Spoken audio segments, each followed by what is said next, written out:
Your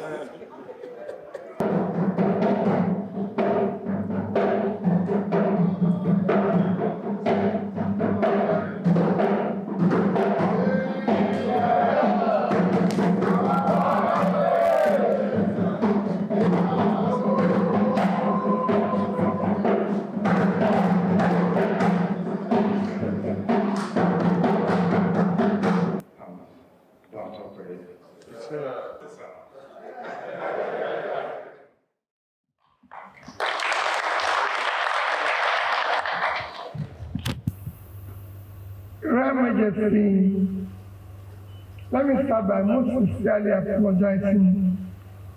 We were supposed to have been here according to our request, and you graciously approved by 2 p.m. Unfortunately for us this morning, we had to leave out of Subi Airport in Warri, where we had gone to the fuel this morning because there was no fuel in Benin.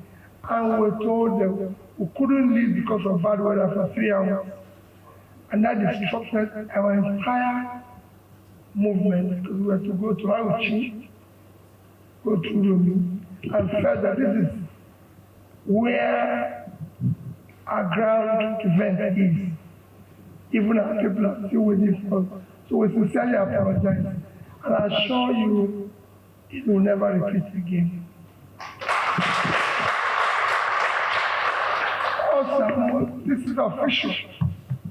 I will still, and I'm making that application now, want to come privately to see you. So I'll be able to listen to you urgently. For the purpose of today is to pay our own reserve loyalty and respect before we go to talk to our people.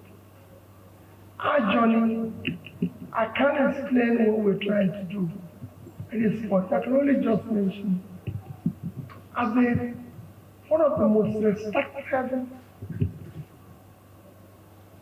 fathers of this nation today, I do not need to tell you what the country is going through. You know all of it. Our country is beset with all the problems that nobody can be able to tell. But as you look at the vast problems, Royal Majesty, there's no nation that will go through what we're going through that will not have the same problem. Today we have the highest number of people living in any country in poverty. We have the highest rate of unemployment. Over 20 million youths in this country don't know where the next meal will come from. We have similar numbers of school children. You can't have such. Our drug prevalence alone on youths is 13.8, when the global average is about 5.7. So we have a crisis. And that crisis is what we're going around. I and my vice presidential candidate that is pleading to people to give us opportunity to start reversing that. We can't go on the way this country is going on. It is impossible. The root of all this, the Royal Majesty, is that the country is not productive. It is a consumption country. And the consumption cannot be sustained any longer. Nigeria as a nation is not productive. Because of it, it cannot create jobs, it cannot do anything for anybody. A huge country like Nigeria will not, in 1 year, do an export up to that of Israel. Israel is a tiny country of 9 million people, living on 22,000 square kilometers of land. And we are 220 million, living on 923,000 square kilometers of land. Our total export last year is 18.9 trillion, and 650 is 29-point-something billion dollars. Israel, that tiny country, did $59.8 billion. So we couldn't do 50% of what they did. Edo State is 17.8 thousand square kilometers. Edo State is almost twice Gambia. Gambia is 10.6. Edo State is more populated than Gambia. But look at the productivity. Because the country is not productive. Everybody, yesterday, it's been announced everywhere that bandits just outside a village in Niger State. 6 to 8 local governments in Niger State is under bandits. The real emergency in Niger State is the biggest state in Nigeria, 76.3 thousand square kilometers of land. They can't feed themselves. They can't feed Nigeria. They can't export anything. Yet Niger State has more fertile land than Holland. Holland without water is 33,000 square kilometers of land. And last year, the agricultural export under winter and everything is $120 billion. But Niger State can feed itself with 2.5 times their land. If they did only 1%, they would have earned $1.2 billion. At 650, it's $750 billion, which is almost 4 times their budget. We can't continue this way. This country must be productive. It must help the children of this country. We must give the youth opportunity to earn a living. We cannot continue where we're going, where people like me, all they do is to steal public money and waste everybody's time. It cannot continue. Go to Taraba State. So many local governments in that state is under bandit control. Taraba State, same thing with Borno State. Borno State is 70.9 thousand square kilometers of land. They can't feed themselves, they can't do anything. And they live in such space that even the Sambisa forest that we fear is 60,000 square kilometers of land, 3 times Israel. And we call it a forest, when it's a farmland that can be productive and add value. But we fear to go there. And it goes on and on in every other state. In Taraba State, they can grow tea, they can grow coffee, they can grow flour. Even our neighbors, Kenya, exported flour last year of over $500 million. Ethiopia, over $1 billion in coffee. So many other countries, and we can grow it here. But we're not growing anything. We're not doing anything. Small countries that were worse than us yesterday, like Vietnam. Last year, Vietnam exported total goods export over $350 billion. We couldn't do that. Vietnam live on 331,000 square kilometers of land, a third of our land, and 100 million, half of our population. The real emergency will take time and come and tell you what we want to do. We just want to save this country. That's why we're going around to stop and being able to speak to people in the north, people in the south, and everywhere. That next year the nation should not be on ethnicity, should not be on tribe.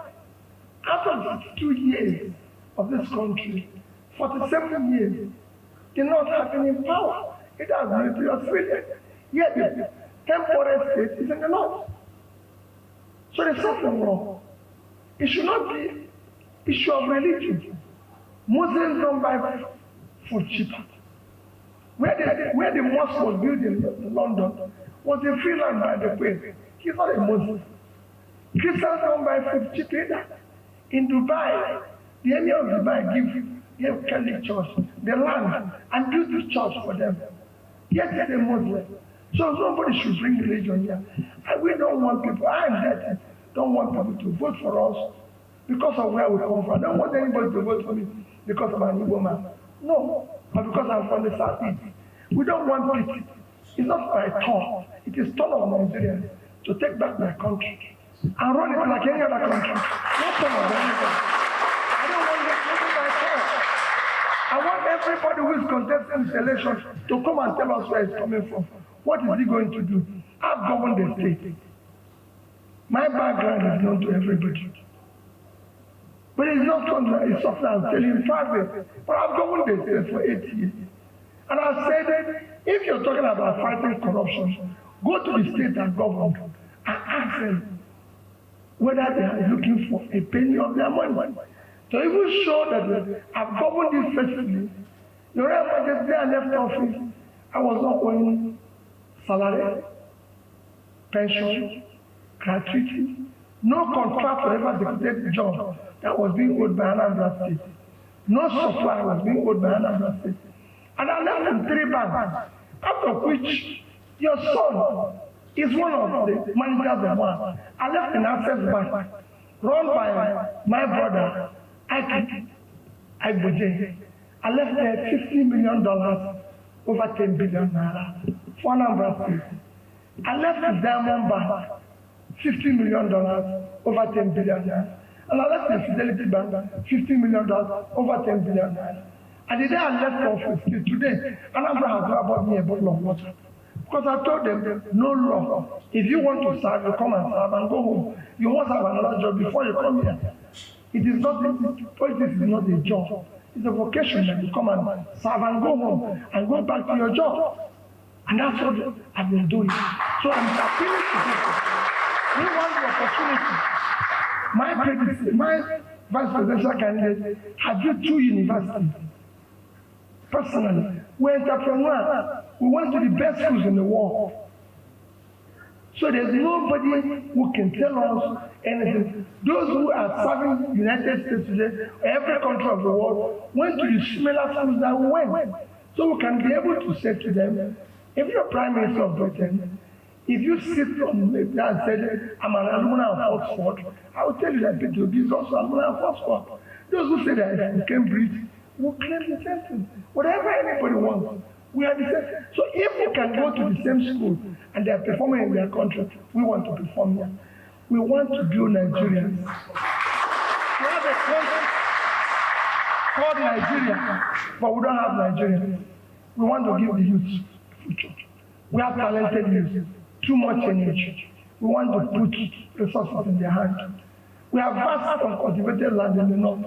That's our next oil. That's where we want to. We want to unlock it. We want to be able to tell Nigeria that it wasn't a misplacing that we found oil in your place, but to start rebuilding it. Let's build a government of empathy. If there's fraud, we'll go sympathize with people, show that there's governance, that there's government. A bridge fell in India. The Prime Minister went there. People are under fraud here. Nobody has visited them. Instead, they're even being meant to feel their pain more by telling them that they were warned. How can you say they warned them? Would they carry their hands to their head? What type of thing is that? We have a country, and that country must change. For your own Majesty, I'm still making my appeal. I'll come for private today, where I'll be able, as a father. And I'll show you, as I conclude, in our government, we'll consult. We'll be learners. We will come to revere people like you, to seek audience, to listen to you, to seek guidance. Leadership is learning. If you can't learn, you can't lead. We will do it by learning. We will make sure that the royal fathers, respected fathers like you, are placed in a position where they will feel dignified, respected, and be able to be part of what we are doing. Because we're not going to sit in our business. We will come to Benin here and sit down with you gathering stakeholders and say, this is what the people of Edo want. We don't want to do it from Abuja. We don't want government to do it from Abuja. We want government that will be responsive and responsible to the people. And we're going to do that. Your Royal Majesty, thank you. Thank you. Thank you.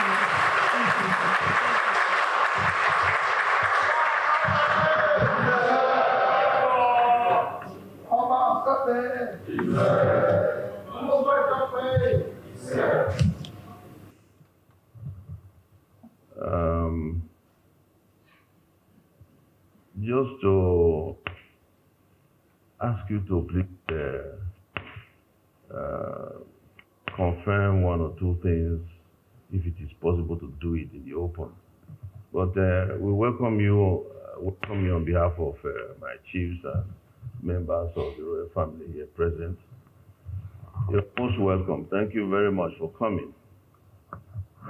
I look forward to your private visit. Your Excellency, somebody showed me a letter. Somebody showed me a letter where land was given to you in your state, and you politely returned it back to them, that you don't need it, that you are there to serve, and so on. You said something like that when you were talking as well now. Correct?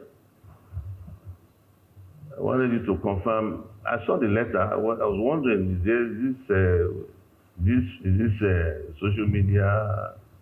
But this is not social media because I saw it physically. I read it physically. I saw a copy of it, even though it was an electronic copy. So I was wondering if it was a social media gimmick or something, where something like that was given to you and you simply politely turned it down, that you are there to serve and also. And when you were talking a while ago, you made reference to an offer that was made to you, and you told them that they should serve the state with humility and so on and so forth. Is that correct?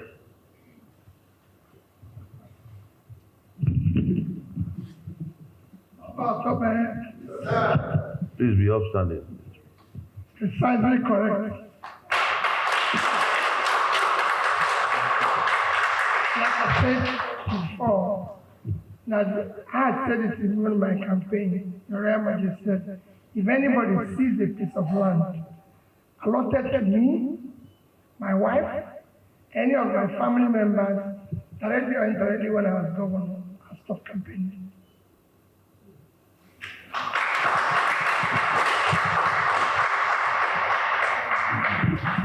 Your Excellency, there's a whole lot of temptation in the office of the president of any country, a lot of power. Are you saying to everybody here that you will do your best to resist such temptation?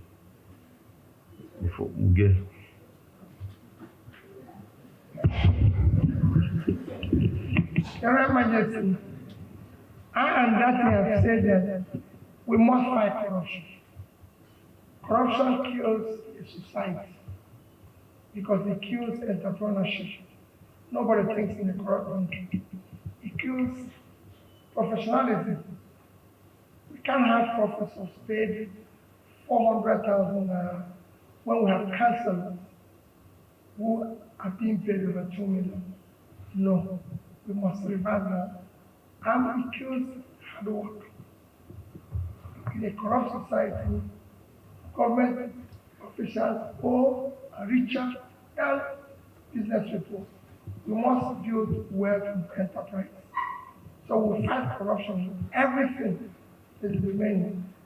I will not take public money, and I'm sure that's not what we want to do. We want to save Nigeria, and we can't save it by stealing.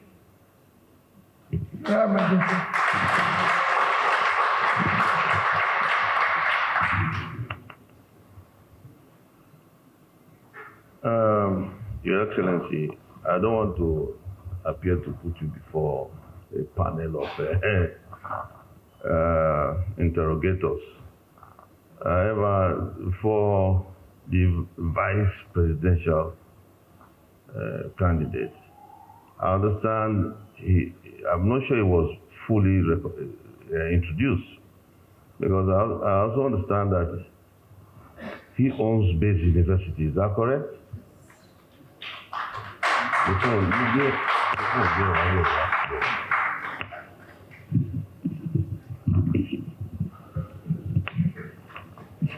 By the grace of Almighty God, I own Benin University.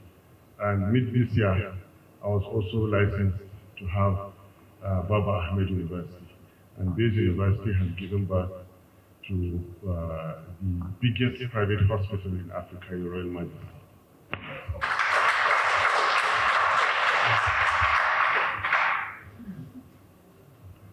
Your Royal Majesty, the story of the great Benin Kingdom is a flashpoint in the arrest of development in Africa.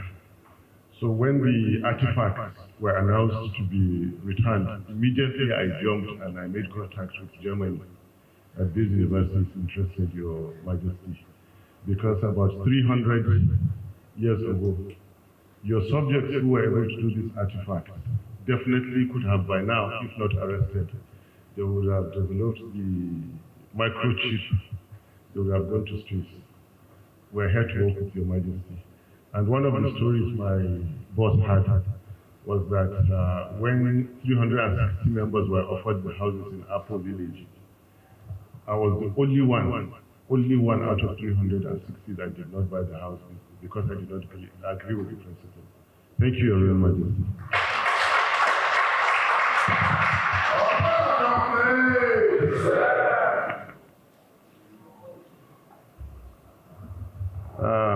Mr. Vice Presidential Candidate, one more thing for you.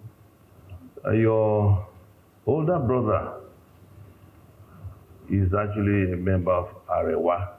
Is that also correct?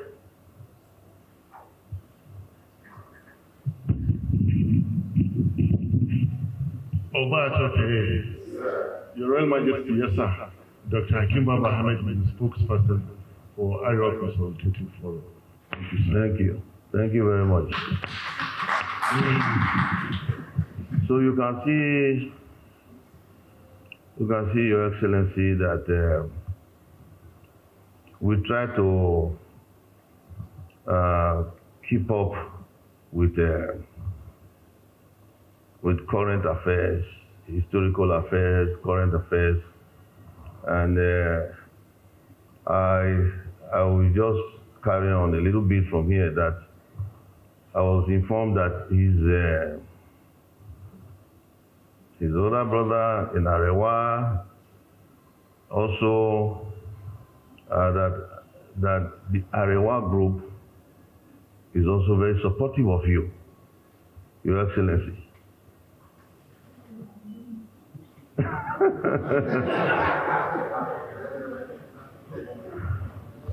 See, the reason why I mention all this is to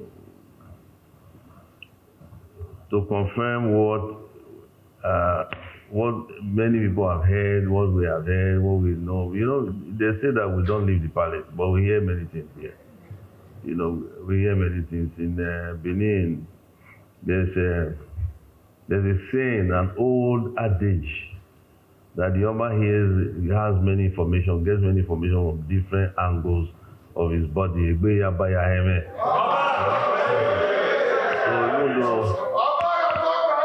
even though we don't seem to physically leave the palace, but sometimes perhaps we project our spirit out of here to get information here and there. There are those that keep on arguing that Dabi is only popular on the social media platforms. That when the time comes, you're not going to get where structures are not there. That is all noise, etc., etc. So I don't, I'm surprised at I'm surprised, I'll tell you, Your Excellency, many people that seem to be what they call obedient, that seem to be obedient. Is that what they say when they are with obedient? I'm just out of curiosity, I've asked a small child, I've asked an old man, middle age, to just get a sense of what is really going on with this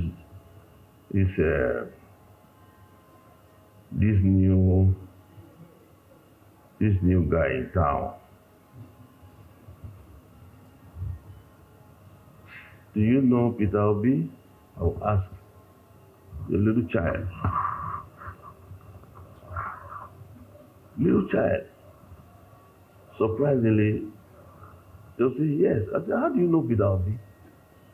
When I say little child, I mean really little child, between 12 and 14 or so thereabout. And old men also, gray-haired, 90-year-olds and all that. So I wonder if these people that are saying there's only social media, if they are, anyway, let me not go there. Because here, the Benin throne.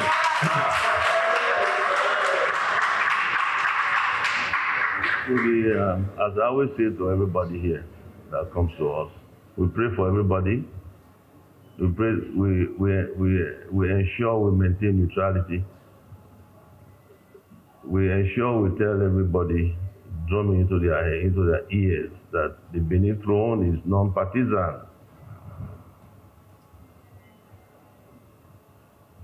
We try our best to remain father of all. So I thank you very much for coming. God bless you. We are following your campaign very closely. Good luck in your campaign. We look forward to receiving you in your private visit. Thank you, everybody. Thank you, journalists, and thank you very much.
It is about you. You will secure Nigeria. You will empower it.